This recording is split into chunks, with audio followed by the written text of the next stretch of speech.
स्टार्टअपच्या दुनियेत पहिलं पाऊल. हे ऑडिओबुक तुमच्या पुढे आम्ही घेऊन येतोय मंगळवार मार्केटिंग पॉडकास्ट.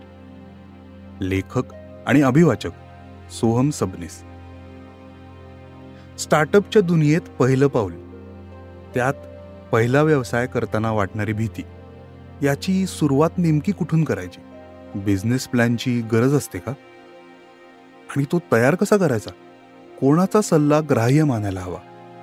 व्यवसायाचे पहिले 6 महिने कसे असतात? नेटवर्क किंवा मार्केटिंग याविषयी मला काहीच माहिती नाही, तर माझा व्यवसाय मोठा होऊ शकतो का? सुरुवातीपासून डेटा ॲनालिसिस किंवा ट्रेंड्स याचा कितपत फरक पडतो? बिझनेस ग्रोथ आणि गोल सेटिंग पहिल्या 6 महिन्यात किती महत्त्वाचे असतात? हे आणि असे अनेक प्रश्न पहिला व्यवसाय सुरू करताना प्रत्येकाच्याच मनात असतात. हे ऑडिओबुक अगदी तुमच्यासाठी आहे. तर ऐकूया स्टार्टअपच्या दुनियेत पहिलं पाऊल.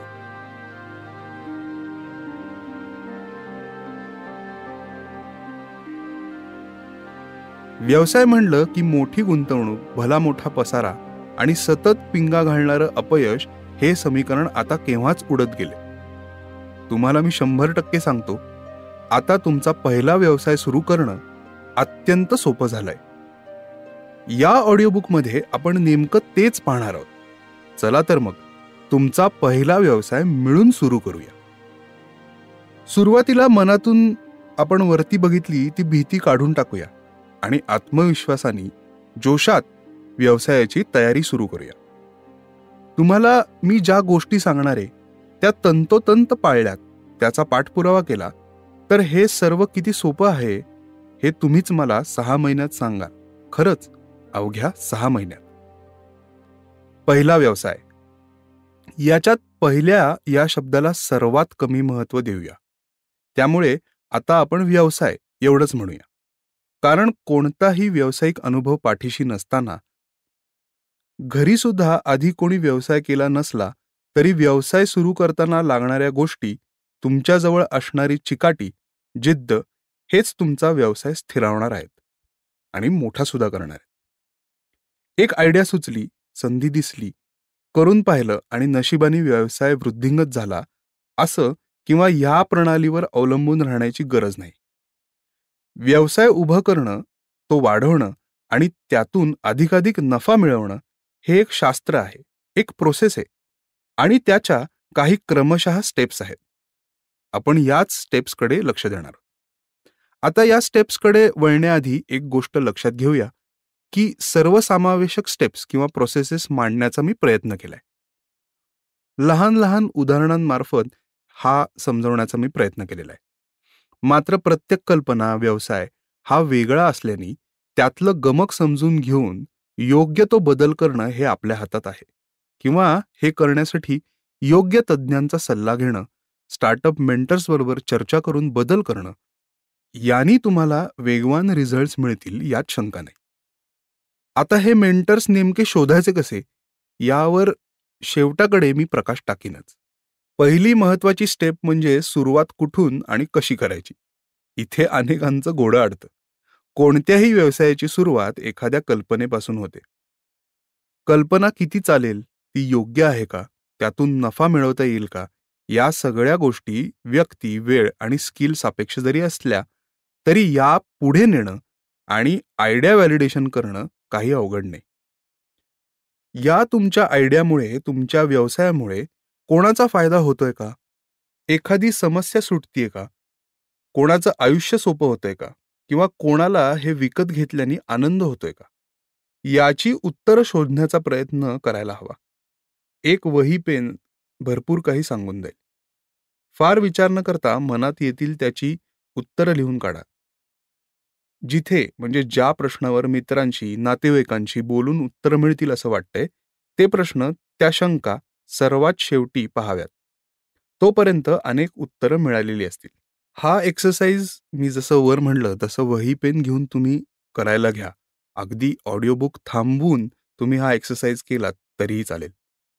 एकदा हे लिहून झालं की तडक फोन फिरवा आणि मित्रांशी किंवा पोटेन्शियल क्लायंटशी या संबंधात थोडक्यात बोलून त्याची उत्तरं मिळवा. म्हणजे आयडिया व्हॅलिडेशन किंवा नीड अनालिसिस पूर्ण होईल. यामध्ये तत्परता आणि उत्साह पाहिजे, तरच कमीत कमी वेळात ही पहिली स्टेप पूर्ण होईल. आता तुमच्या या पहिल्या स्टार्टअपमध्ये दिरंगाई या शब्दाशी आजपासून वैर घेऊन टाका. म्हणजे पुढे लफडाच नाही. काही वेळा असं लक्षात येईल की हा व्यवसाय अनेक जण करतायत, किंवा लोकांना याची तुम्हाला वाटली तेवढी गरज वाटत नाही. काही वेळा खूप सकारात्मक प्रतिक्रिया देखील येतील. दोन्ही गोष्टींमुळे तुमच्या विचारसरणीमध्ये बदल करू नका. सकारात्मक प्रतिक्रिया उत्साह वाढवणाऱ्या असतात, त्यामुळे हा सगळा डेटा घेऊन पुढचं पाऊल उचलायला हरकत नाही.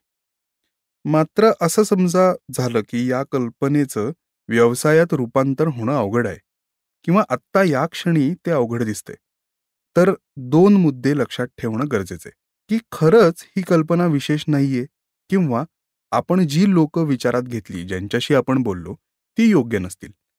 आपले कस्टमर म्हणून किंवा त्यांना तुमच्या प्रॉडक्ट किंवा सर्व्हिसची गरज नसेल. अशा वेळी इतर काही लोकांशी बोलून मगच निर्णय घ्यावा. अजून एक मुद्दा, की पॉझिटिव्ह रिस्पॉन्स जरी आला तरी आर्थिक भांडवल जास्त लागणार असेल, आपल्याला ते आत्ता परवडणार नसेल, तर फेरविचार होणं अत्यंतिक स्वाभाविक आहे.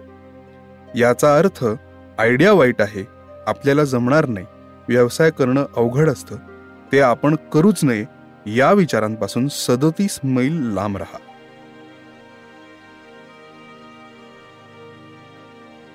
स्टार्टअप उभारणीचा हा काळ सुवर्ण काळ असतो.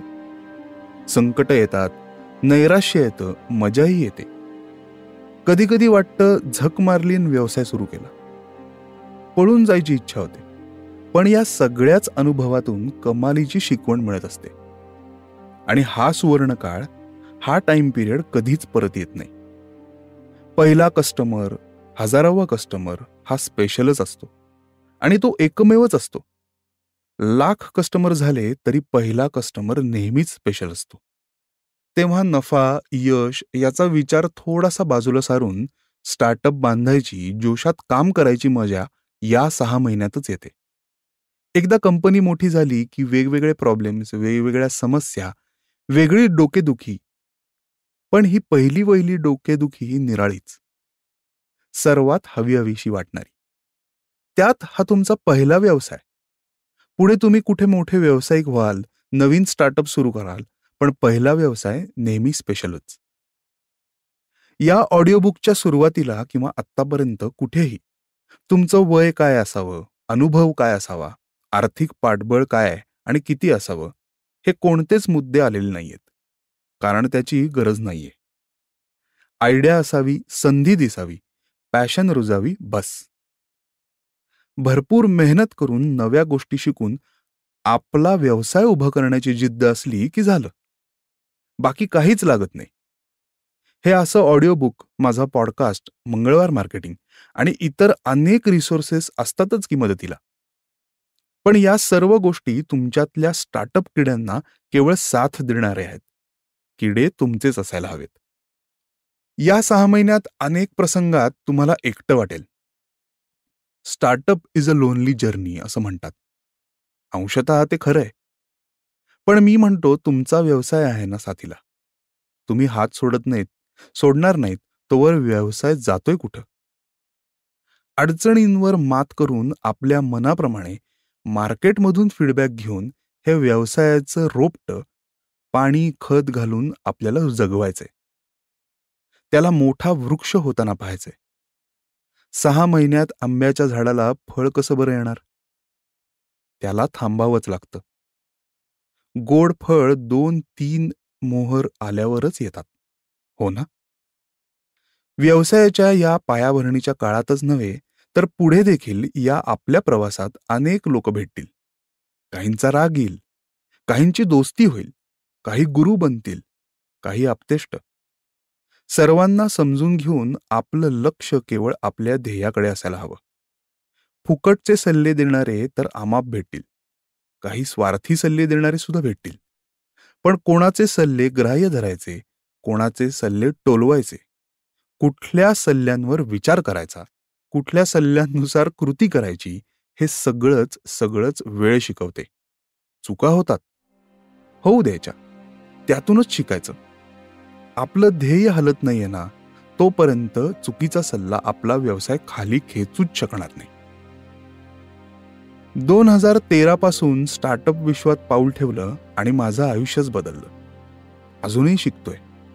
आपले अनुभव इतरांना सांगायला मागे पुढे पाहू नका. व्यवसाय करणारे लोक मोठ्या संख्येने वाढतायत आणि ते वाढणार आहेत. आपल्या या प्रवासातले सुखद आणि कठीण अनुभव या नवीन म्हणजे तुमच्यासारख्या फाउंडर्स बरोबर वाटणं, यात वेगळाच आनंद असतो. आपल्या या प्रयत्नातून एक जरी व्यावसायिक प्रेरित झाला, आपला अनुभव कामास आला तरी बस. एक व्यवसाय उभं करणं, तो वाढवणं, याच्यात क्रिएशनची मजा आहे हे तुम्हाला वेगळं सांगायला नको. व्यवसाय म्हणजे आपलं जीवन व्यापून टाकणारा अनुभव असतो. तुम्ही आता याची प्रचिती घ्यायचं ठरवलं आहे. तुमच्यातले किडे तेवढेच कायम राहू देत. Never ever quit. चला तर मग पहिला व्यवसाय सुरू करूया. शुभस्य शीघ्रम. तुम्हाला हे ऑडिओ बुक ऐकून काय शिकायला मिळालं? तुमचा पहिला व्यवसाय सुरू करण्यासाठी प्रेरणा मिळाली का?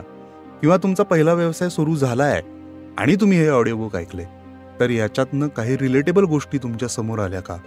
हे मला जाणून घ्यायला नक्की आवडेल. तुम्हाला तुमच्या स्टार्टअप ग्रोथ विषयी किंवा तुमच्या स्टार्टअप विषयी, मार्केटिंग विषयी काही प्रश्न असतील तर ते माझ्यापर्यंत तुम्ही नक्की पोचवा. माझा मंगळवार मार्केटिंग नावाचा मराठीतून podcast Spotify, Apple podcast, Google podcast किंवा जिथे जिथे तुम्ही पॉडकास्ट ऐकता तिथे सगळ्या चॅनल्सवरती तो तुम्हाला ऐकता येईल. त्याच्यामध्ये मी ग्रोथ, स्टार्टअप्स आणि ऑन्टरप्रेनर्स बरोबर गप्पा मारतो. तर तो पॉडकास्ट सुद्धा तुम्ही नक्की ऐका. आणि परत एकदा हे ऑडिओ बुक ऐकल्याबद्दल अनेक अनेक धन्यवाद.